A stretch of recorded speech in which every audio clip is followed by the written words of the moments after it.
जनता के पास मोदी जी की गारंटी लेके जाएंगे, क्योंकि मोदी की गारंटी पूरी होने की गारंटी है। दिल्ली की जनता आम आदमी पार्टी के भ्रष्टाचार से त्रस्त है।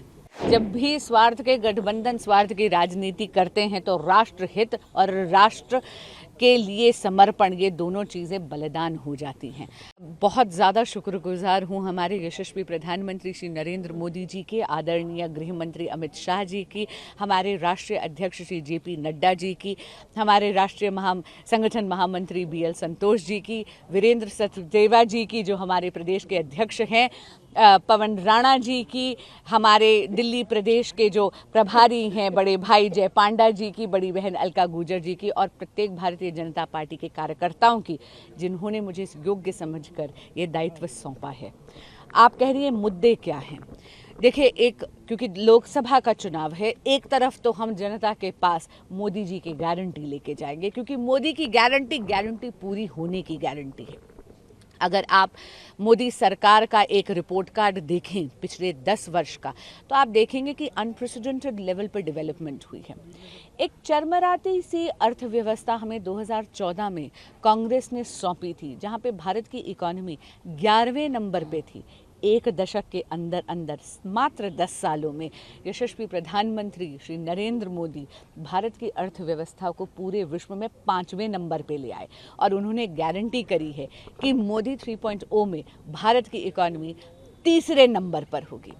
अगर हम स्थानीय इश्यूज़ की बात करें, लोकल इश्यूज़ की बात करें, तो दिल्ली की जनता आम आदमी पार्टी के भ्रष्टाचार से त्रस्त है, और दिल्ली की जनता बहुत समझदार है और अवगत हो गई है। आम आदमी पार्टी एक ऐसी पार्टी है जो एंटी करप्शन प्लैंक पे आई थी, लेकिन आज सर से लेके पांव तक वो भ्रष्टाचार में डूबी हुई है। चाहे वो क्लासरूम घोटाला हो, नकली दवाइयों का वितरण हो, चाहे वो फर्जी पैथोलॉजिकल टेस्ट हो, चाहे जल बोर्ड का स्कैम हो, चाहे माननीय मुख्यमंत्री जी के आलीशान बंगले का मुद्दा हो, चाहे शराब घोटाला हो। और ये केवल भाजपा या जनता नहीं कह रही, हमारे देश की सारी कचहरियां भी कह रही हैं कि प्राइमा फेसी एविडेंस भ्रष्टाचार की आम आदमी पार्टी के लीडर्स के खिलाफ शराब घोटाले में एस्टैब्लिश हो रही है। ये सारे मुद्दे संसद में भी पूरी पुरजोर आवाज में उठाऊंगी अगर भारत की और दिल्ली की जनता मुझे चुनती है तो। मैम, आपने आम आदमी की स्कैम्स और फेलियर की बात करी। आम आदमी का जो अलायंस है वो इंडिया अलायंस के साथ में है, कांग्रेस उनके पार्टनर है। ऑल्दो एक टाइम था जब वो एक दूसरे के अगेंस्ट थे, एक दूसरे को जो है फॉल लैंग्वेज यूज़ करते थे अगेंस्ट एक दूसरे के।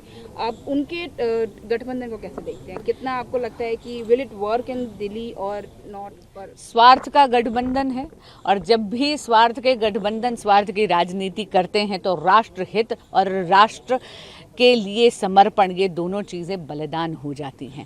आप ये देखिए कि जब महिलाओं के खिलाफ अत्याचार का मुद्दा था, चाहे वो संदेश खाली में माताओं और बहनों के साथ जो दुष्कर्म हो रहे हैं उनका मुद्दा था, या दिल्ली में खुद आम आदमी पार्टी के एक लीडर पे इतना संगीन आरोप लगा है एक माइनर के साथ छेड़खानी करने का। आम आदमी पार्टी के और कांग्रेस के दोनों के नेता जो हैं वो चुप्पी साधे हैं, क्योंकि स्वार्थ की राजनीति है। इसी तरह जब DMK ने सनातन संस्कृति पे अभद्र टिप्पणी करी थी, इंडिया गठबंधन के सभी सदस्य चुप्पी साधे थे। तो मैंने कहा ना, जब भी स्वार्थ की राजनीति होती है तो आप राष्ट्र हित को बलिदान चढ़ा देते हैं। ऐसे स्वार्थ के गठबंधन बहुत देर टिकते नहीं है, जर्जर कर भुरभुरा जाते हैं। एक आखिरी सवाल मैम, आपकी मदर को हमने एज पावरफुल वुमेन लीडर देखा है, किस तरह से उन्होंने कंट्री के लिए काम किया, किस तरह से उन्होंने MA को लेके जो चीज़ें संभाली देश विदेश को लेके, उन्हें कैसे, उनके फुटप्रिंट को कैसे आप लेके आगे चलना चाहेंगे? सुषमा स्वराज मेरी प्रेरणा है और उन्हीं के संस्कारों का अंश हूँ मैं। उनका आशीर्वाद मुझ पे ज़रूर बरस रहा है, और मैं जानती हूँ जहाँ भी होंगी शायद मेरी बलाइयाँ ले रही होंगी।